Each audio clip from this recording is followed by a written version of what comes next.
মামাই প্রতিদিন নেশা করে, তো আজকে নেশা পাই নাই, যার জন্য মনটা খারাপ আর কি। হ্যালো, আসসালামু আলাইকুম। যাচ্ছি গোপালগঞ্জ। গোপালগঞ্জ শহর ঘুরবো, ঐতিহাসিক খাবার খাবো।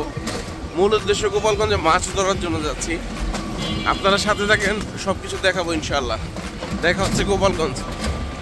13ই ডিসেম্বর 2024 শুক্রবার সকাল 8টায় বাসা থেকে বের হলাম গোপালগঞ্জের উদ্দেশ্যে।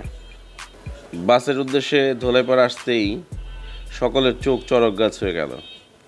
বন্ধের দিন, এত সকালে হাজার হাজার মানুষ আসলো কোত্থেকে? যা বুঝলাম, সবাই 15ই ডিসেম্বরের একদিনের ছুটি নিয়ে টানা 4 দিনের ছুটি কাটাতে গ্রামে যাওয়ার উদ্দেশ্যেই এত ভিড়। এত ভিড়ের কারণে দেখা দিয়েছে গাড়ির সংকট। অনেক চেষ্টার পরে 10:30টার 4টা টিকিট পেলাম। মাওয়া এক্সপ্রেসওয়ে ধরে গাড়ি এগিয়ে যাচ্ছে পদ্মা সেতু টোল প্লাজার দিকে। টোল পরিশোধ করেই গাড়ি উঠে গেল স্বপ্নের পদ্মা সেতুতে। পদ্মা সেতু পার হয়েই কিছুক্ষণ এগোতেই ভাঙা এক্সপ্রেসওয়ে। টোল প্লাজার পরিবর্তিত নাম দেখে মনটা ভরে গেল। আলহামদুলিল্লাহ। বাস থেকে টঙ্গিপাড়ার ঘোনাপাড়া নামলাম। ওখান থেকে অটোতে চেপে চলে আসলাম গহরডাঙ্গা। গহরডাঙ্গা নেমেই প্রাণ জুড়িয়ে গেল গহরডাঙ্গা মাদ্রাসা দেখে। বিশাল মাদ্রাসা। আমরা গোপালগঞ্জ শহরে নেমে ওখান থেকে আসলাম হচ্ছে টঙ্গিপাড়া অটোতে করে। টঙ্গিপাড়া থেকে আমরা ঠিক এই জায়গাটা চলে এসেছি। এই জায়গাটার নাম কি ভাইয়া? দক্ষিণ বাঁশরিয়া নামক গ্রামে আমরা এখন এই মধুমতি নদী পার হব। খেয়াঘাটে আছি। নদী পার হওয়ার জন্য যেই ঘাটার ব্যবস্থা করা হয়েছে, ছাউনি দেওয়া হয়েছে, বৃষ্টির মধ্যে কোনো যাত্রী আসলে যাতে এই ছাউনিতে বসতে পারে। মানুষের পারাপারের সুবিধার্থে খুব সুন্দর পাকা করে মধুমতি নদীর উভয় পাশে ঘাট তৈরি করা হয়েছে। আমরা সবাই ট্রলারে উঠলাম। ট্রলারের নিয়ন্ত্রণ হাতে নিয়েছে আমাদের রিসিভ করতে আসা স্থানীয় আশরাফুল ভাই। মধুমতি নদীর পানি খুব সুন্দর, চকচকে পরিষ্কার। পানি দেখে আমাদের সকলেরই গোসল করার ইচ্ছে জেগেছিল। দূরেই দেখা যাচ্ছে গুচ্ছ গ্রাম। আমরা শহরে বসবাস করি। আমাদের পুরান ঢাকার পাশে যে নদীটা অবস্থিত সেটা হচ্ছে বুড়িগঙ্গা নদী। আমরা শুধু বর্ষাকালের 1 থেকে 2টা মাস এর পানি ভালো দেখতে পাই আমরা। এরপরে পানি নষ্ট হয়ে যায় এবং দুর্গন্ধ হয়ে যায়। অথচ দেখেন, মধুমতি নদী পার হচ্ছি, আমি চোখ দিয়ে যা দেখছি, ক্যামেরার লেন্সে তা বোঝা যাবে না। একদম চকচকে পানি, দেখতেই মানে প্রাণ জুড়িয়ে যাচ্ছে। শীত, কিন্তু আমার ইচ্ছে করছে এই পরিষ্কার পানিতে গোসল করার জন্য।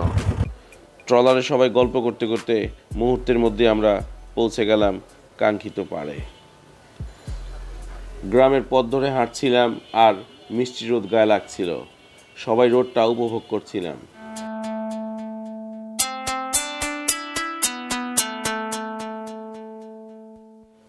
এই পুকুরের মাছ ধরার উদ্দেশ্যে আজ ঢাকা থেকে এসেছি, কিন্তু দুর্ভাগ্য, গাড়ির সংকট থাকার কারণে আমরা নির্দিষ্ট সময়ে আসতে পারিনি। বিধায় বেলা 12টার মধ্যেই জেলেরা মাছ ধরা সম্পূর্ণ করে ফেলেছে। বাড়িতে ঢুকতেই লাউয়ের সাইজ লেবু দেখে অবাক হলাম। এখানে প্রচুর লেবুর আবাদ হয়।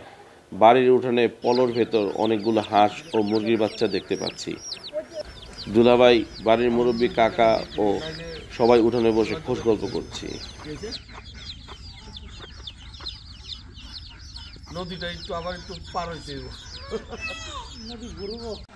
এটি সিমের একটি বিশেষ জাত, নাম জানি না। গ্রামটি খুবই সুন্দর। এখানে সবার বাড়ির পাশে বড় বড় পুকুর আছে। ওই পুকুরে সবাই মাছ চাষ করে।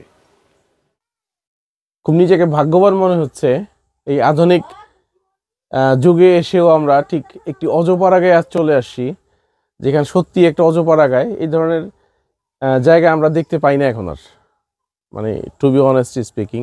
আর গ্রামটা এত সুন্দর। এই গ্রাম সম্বন্ধে আমরা স্থানীয় এক ভাইকে ডেকেছি আমাদের সাথে কথা বলার জন্য। ভাইয়ের কাছ থেকে শুনি গ্রামের সবকিছু আমরা। ভাই, একটু আসেন প্লিজ। আসসালামু আলাইকুম, আপনি ভালো আছেন? ওয়ালাইকুম আসসালাম। হ্যাঁ ভাই, ভালো আছি। আপনি ভালো আছেন? আপনার নামটা কি? আমার নাম হচ্ছে দিলওয়ার হোসেন। আপনাদের এই গ্রামের নাম কি? দক্ষিণ বাঁশরিয়া সিঙ্গিপাড়া। সিঙ্গিপাড়া। আপনাদের এখানে মনে হয় আমি যতটুকু জানলাম কোনো বাজার নেই এই গ্রামে, এই গ্রামে কোনো বাজার নেই এবং কোনো ওষুধের দোকানও নেই। ওষুধের দোকানও নেই। এখানে যদি কেউ অসুস্থ হয়ে পড়ে কি করতে হয় আপনাদের? আমাদের টুঙ্গিপাড়া যেতে হয়। এগুলো অনেক সময় লাগে না টুঙ্গিপাড়া যেতে রাত করে? হ্যাঁ, আপনাদের এই যে মধুমতি নদী পার হতে হয় না? না, আমরা এই পথ দিয়ে অটো নিয়ে হচ্ছে এই হাড়িয়ার গোপ বড় বেড়িয়ে ঘুরে পাটগাতি তারপরে টুঙ্গিপাড়ায় যেতে হয়। এখানে অনেক কত দূর। কিলো প্রায়? প্রায় 6 থেকে 7 কিলো। এবং অনেক সময় লাগে। অনেক সময় লাগে। এক থেকে একটা ফার্মেসি নেই? আমরা যারা ঢাকা থেকে এসেছি একটু চা খেতে চাইলে, একটু বাজারে গিয়ে বসতে চাইলে, গ্রামের এই পরিবেশটা এখানে নেই, শুধু গ্রাম। আপনাদের এখানে মূলত আয়ের উৎস কি? মাছ চাষ? মাছ চাষ আছে, ধান আছে, ওই যে লেবুর চাষ আছে এখানে। ও, প্রচুর লেবুর আবাদ হয় এখানে না?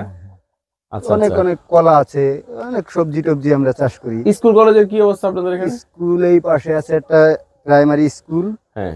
আর হচ্ছে ওই জিটি স্কুল হচ্ছে, ওগুলো যদি হলে হাই স্কুল কোথায়? হাই স্কুল টুঙ্গিপাড়ায়। এখানে কোনো হাই স্কুল নেই? জি না, ওই নদী পার হয়ে নৌকা দিয়ে তারপরে যেতে হয় উপরে স্কুলে। যেতে হয়। হ্যাঁ। আপনারা যারা ভিডিওটা দেখছেন, খুব অবাক লাগছে আমার কাছে।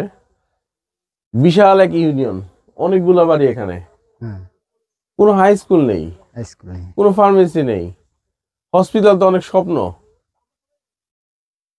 আর আরেকটা জিনিস লক্ষ্য করলাম, এই গ্রামের যে কয়টা বাড়ি দেখলাম, প্রত্যেকটা বাড়ির ছেলেগুলাই ঢাকাতে থাকে। একদম জনশূন্য একটা গ্রাম। তবে এর মধ্যে একটা মজা আছে। আপনি যদি ওই যে পৃথিবীর বিভিন্ন মানুষ লক্ষ লক্ষ টাকা খরচ করে নির্জন পরিবেশ খুঁজে কিছুটা সময় নিজেকে আলাদা করে রাখার জন্য, তো বিশ্বের কোথাও না গিয়ে আমি মনে করি এই গ্রামে আসলে আপনি ওই সেম জিনিসটাই ফিল করতে পারবেন। আমরা খুব শান্তিতে বসবাস করি। অনেকে দেখা যাচ্ছে সুবিধা হলে এই যে পুলিশ টুলিশ আমাকে এই জায়গায় আসে আশ্রয় নিতে। হ্যাঁ, তারপর হচ্ছে এই যে দেখা যাচ্ছে হই হলো একটা, এই যে হামগাম গেল, এই যে চলে যাওয়ার পরে হ্যাঁ। আমাদের এখানে কিন্তু এক রাত কেউ ঘুমও কামাই করা লাগেনি, আচ্ছা, আচ্ছা। আর একটু ওই টেনশনও করা লাগেনি। যার যার মত মতো সেই আমরা খুব মানে খুব বলতে পারেন যে শান্তি এবং নীরব একটা গ্রাম। নীরব, কোনো হাঙ্গামা নেই, মারামারি নেই, পুলিশ নেই, কিচ্ছু নেই, কোনো পুলিশ ফাঁড়িও নেই এখানে। না কিচ্ছু নেই। আচ্ছা, আচ্ছা, আচ্ছা। ও টুঙ্গিপাড়া থেকে আসবে যখন, তখন হয়তো পুলিশ সুবিধা অসুবিধা হইলে আসে। আর আপনাদের থানা পুলিশ করতে হলে ওই টুঙ্গিপাড়া যা লাগে। রাইট। যাক ভাই, ভালো থাকবেন, আল্লাহ ভালো রাখুক। আসসালামু আলাইকুম। সূর্য প্রাকৃতিক নিয়মেই ধীরে ধীরে অস্তমিত হচ্ছে। আমাদেরও সময় হয়েছে নিজ নিরে ফেরার। সুন্দর এই গ্রামটি ছেড়ে ফিরে যাচ্ছি ইট পাথরের ব্যস্ত নগরীতে। যেই সময়ের মধ্যে আমাদের ঢাকায় পৌঁছানোর কথা ছিল, তার চাইতে অনেক বেশি সময় লাগলো প্রচুর কুয়াশা থাকার কারণে। ধৈর্য ধরে ভিডিওটি দেখার জন্য সবাইকে ধন্যবাদ জানাচ্ছি। পরবর্তী ভিডিও দেখার আমন্ত্রণ জানিয়ে আজ এখানেই বিদায় নিচ্ছি। আল্লাহ সবাইকে ভালো রাখুক। আল্লাহ হাফেজ।